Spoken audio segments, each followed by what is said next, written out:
Thigh-deep floodwaters covered portions of EDSA Magallanes this afternoon due to habagat rains. For the latest, we have mobile journalist Jazz Paredes. Jazz, kamusta na ang sitwasyon dyan?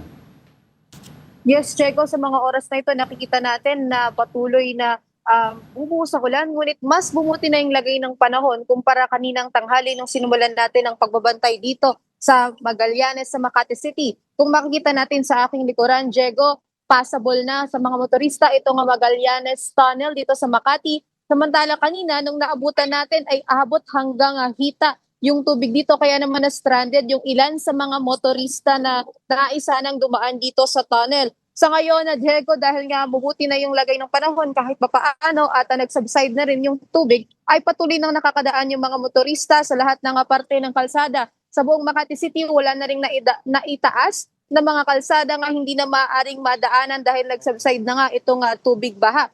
Kanina, Diego, may ilan tayong mga nakausap na motorista na pinilit dumaan dito sa tubig kanina na abot hanggang binte dahil kailangan nga nilang pumunta doon sa kanilang mga trabaho at kanilang mga paroroonan. Ngunit may mga ilang nabigo at na-stranded sa gitna ng tubig. Meron din tayong mga nakausap, Diego, na papunta naman sa kanilang mga work interview at pinilit din nila nga makadaan at nilagay na lamang sa kanilang mga bag yung kanilang mga damit at pati mga sapatos para lamang makalusong sa baha.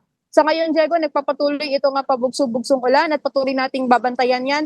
Ngunit ngayon ay para sa ating mga motorista na nagnanais dumaan dito ay passable na at wala na pong tubig dito sa Magallanes Tunnel sa Makati City. Diego. Alright, stay safe and thank you for those updates, mobile journalist Jazz Paredes.